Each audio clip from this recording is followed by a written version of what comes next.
BJP operation ಕಮಲ ಕುರಿತ audio ವಿಚಾರಕ್ಕೆ ಸಂಬಂಧಪಟ್ಟ ಹಾಗೆ ಎಫ್ಐಆರ್ ರದ್ದು ಕೋರಿ ಬಿಎಸ್ವೈ ಸೇರಿ 4ರಿಂದ ಅರ್ಜಿ ಸಲ್ಲಿಸಲಾಗಿದೆ. ಬಿಎಸ್ವೈ ಪರ ವಕೀಲ ಸಿವಿ ನಾಗೇಶ್ರಿಂದ ವಾದ ಮಂಡನೆ ಅಂತ್ಯವಾಗಿದೆ. ಬಿಎಸ್ ಯಡಿಯೂರಪ್ಪ ಲಂಚ ಕೊಡ್ತೇನೆ ಅಂತ ಹೇಳಿಲ್ಲ. ಶಾಸಕ ನಾಗನಗೌಡ ಅವರಿಗೆ ಲಂಚ ಕೊಡ್ತೀನಿ ಅಂತ ಎಲ್ಲೂ ಕೂಡ ಹೇಳಿಲ್ಲ. ಅವರ ಪುತ್ರನಿಗೆ ಚುನಾವಣೆ ಖರ್ಚು ವೆಚ್ಚಕ್ಕಾಗಿ 10 ಕೋಟಿ ಕೊಡ್ತೇನೆ ಅಂತ ಅಷ್ಟೇ ಹೇಳಿರೋದು ಅನ್ನುವಂಥ ಒಂದು ಮಾತನ್ನ ಇಲ್ಲಿ ಸಿವಿ ನಾಗೇಶ್ ಅವರು ವಾದವನ್ನ ಮಂಡಿಸಿದ್ದಾರೆ. ಶಾಸಕ ನಾಗನಗೌಡ ಅವರಿಗೆ ಲಂಚ ಕೊಡ್ತೀನಿ ಅಂತ ಎಲ್ಲೂ ಕೂಡ ಹೇಳಿಲ್ಲ. ಚುನಾವಣಾ ಖರ್ಚು ವೆಚ್ಚಕ್ಕಾಗಿ ದುಡ್ಡನ್ನ ಕೊಡಲಾಗುತ್ತೆ ಅನ್ನುವಂಥ ಮಾತನ್ನ ಇಲ್ಲಿ ಹೇಳಿದ್ದಾರೆ. ಚುನಾವಣಾ ವೆಚ್ಚಕ್ಕೆ 10 ಕೋಟಿ ಕೊಡ್ತೀನಿ ಅಂತ ಹೇಳಿದ್ದಾರೆ.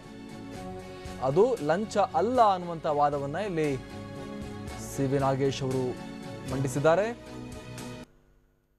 ಈ ರೀತಿಯಾಗಿ ಇವತ್ತಿನ ಎಫ್ಐಆರ್ ರದ್ದತಿ ಕೋರಿ ಸಲ್ಲಿಸಿದಂತಹ ಅರ್ಜಿ ಏನಿದೆ, ಬಿಎಸ್ವೈ ಸೇರಿ 4ರು ಸಲ್ಲಿಸಿದ ಅರ್ಜಿ, ಇದರ ವಿಚಾರಣೆ ವೇಳೆ ಹಿರಿಯ ವಕೀಲ ಸಿವಿ ನಾಗೇಶ್ ಅವರು ವಾದವನ್ನ ಮಂಡನೆ ಮಾಡಿದ್ದಾರೆ.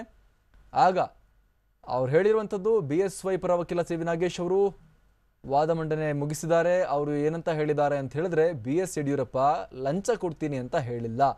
ಅವರು ನಾಗನಗೌಡ ಅವರಿಗೆ ಹೇಳಿರೋದು, ನಾಗನಗೌಡರ ಪುತ್ರ ಶರಣಗೌಡಗೆ ಹೇಳಿರೋದು, ಚುನಾವಣಾ ಖರ್ಚು ವೆಚ್ಚಕ್ಕಾಗಿ 10 ಕೋಟಿ ರೂಪಾಯಿಯನ್ನ ಕೊಡ್ತೀವಿ ಅಂತ ಹೇಳಿದ್ದಾರೆ ಅಷ್ಟೇ ಅನ್ನುವಂಥ ವಾದವನ್ನ ಮಂಡಿಸಿದ್ದಾರೆ. ಅದು ಲಂಚ ಅಲ್ಲ ಅನ್ನುವಂಥ ಮಾತನ್ನ